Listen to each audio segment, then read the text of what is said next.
का भाव ये है, आप सबसे बार बार आग्रह करूंगा, जहां तक संभव हो घर में गौ पालन करें। यदि घर में हमारी व्यवस्था हो सकती है, बुरा मत माने, बोलना पड़ेगा।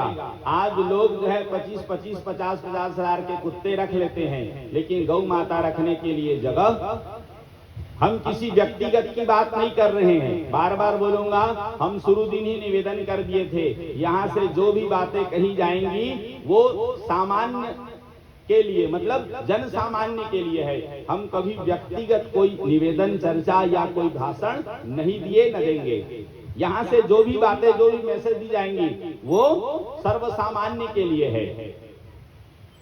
जिस घर में कुत्ते बंधते हैं उस घर की कोई पूजा पाठ न देवगण स्वीकार करते न पितृगण, ये प्रमाणतः सिद्ध है। आप मानो न मानो, हम बाध्य नहीं करेंगे, आप स्वतंत्र हो।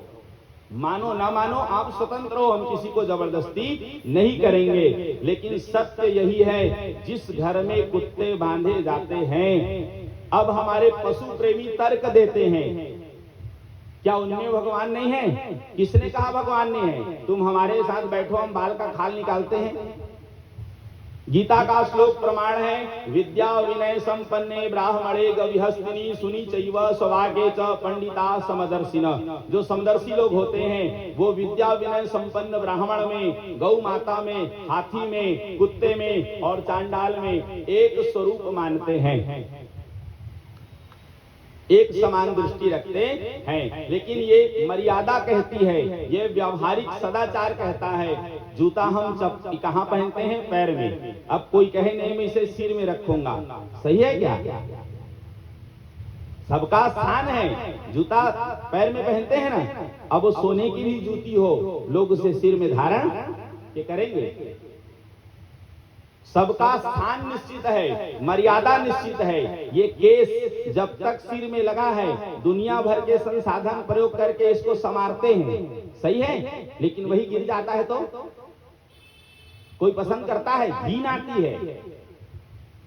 नाखून जब तक इसमें लगे हुए हैं तब तक हम बहुत देख रेख करते हैं, लेकिन वही कट के अलग हो जाता है तो स्थानम कहते ना, स्थानम त्यक्त्वा न शोभन्ते दंता केसा नखा नरा। इसलिए इन बातों का जरूर ध्यान रखें और जरूर पालन करें। हमें कोई आपत्ति नहीं, आप कुत्ते पालिए, अच्छी बात है, लेकिन साथ में गौ माता भी पालिए। जिस घर में गौ माता की सेवा होती है उस घर में कभी ग्रह, उस घर को कभी ग्रह दोष नहीं लगता, उस घर में कभी वास्तु, उस घर को कभी वास्तु दोष नहीं लगता, उस घर में कभी दुर्भिक्ष आदि का भय नहीं होता। इसलिए सबका कर्तव्य है, ज्यादा नहीं, एक गौ माता अपने घर में जरूर रखें। भोपाल का गैस त्रासदी कांड याद करें, आपको समझ में आएगा कि गौ सेवा का फल क्या होता। न हो तो जरूर उस पर पढ़ें। भोपाल में जो हुआ था गैस त्रासदी कांड, वही सुरक्षित थे जिनके यहाँ गौएं पाली गई थी। आने वाला भविष्य भी इस बात के लिए आपको आग्रह करेगा, संकेत करेगा। कोरोना इस बात का प्रमाण है, जिन्होंने गौ सेवा में हाथ बटाई है उनको कोरोना छू भी नहीं सका है। ये आगे भी काम आएगा, आपको बतला दूं। विदेशों में जाइए, अभी उस दिन हम बैठे थे तो एक सज्जन बतला रहे थे, वहां गौ माता से मिलने के लिए, गौ माता से जो है उनको सहलाने के लिए, उनसे उनके पास कुछ समय बिताने के लिए वहां पे नियम है, लोग 25-25 हजार रुपए तक दे रहे हैं। हमारे यहाँ अभी गौ माताएं आती है, मैं देखता हूँ दुर्दशा लगता है। लोग एक तरफ रोटी खिला के महात्मा बनते हैं और दूसरे तरफ पानी सींच के भगाते हैं। एक काम कर लो ना, या तो भगा लो या तो, मेरा अनुभव कहता है, रोटी देना बंद कर दो, आपके दरवाजे में आना बंद कर देंगे। एक तो रोटी खिलाते हो, अब वो आ जाते हैं तो पानी सींच के भगाते हो। एक तरफ धर्म की जय हो, गौवध बंद हो, गौवध बंद हो, गौ माता की जय हो चिल्ला रहे हो, और मरने के लिए सड़क पे छोड़ रहे हो, तो कैसे गौ माता की जय होगी? आपको बतला दूं, हम भी शहर में ही रहते हैं, अपोलो हॉस्पिटल से बस पास में ही घर है। 1.5-2 दर्जन गैया है मेरे यहाँ, 2-4 नहीं।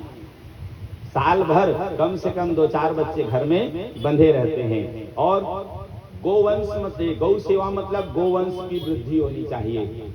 गोवंश की तब गौ सेवा है। मेरे यहाँ कम से कम 15-20 तो केवल बछिया तैयार हो गए हैं। 15-20 बछिया तैयार हो गए हैं। अब वही धीरे धीरे और बढ़ रही हैं। आने वाले समय में कम से कम अब अगले सत्र वो 3 दर्जन हो जाएंगे। कितने? 3 दर्जन। तो आप लोग 3 दर्जन मत रखिए, कम से कम एक गौ माता अपने घर में बार बार आग्रह है, जरूर रखिए, जरूर रखिए, आप सबसे आग्रह है। तो इधर क्या हुआ जो है देखिए, अब भगवान जो है प्रतिदिन यह कार्य करते थे। उसके बाद जो भी उनके दरवाजे पर, उनके दरबार में कहिए, जो लोग कुछ याचना के लिए आए रहते थे, भगवान उन सब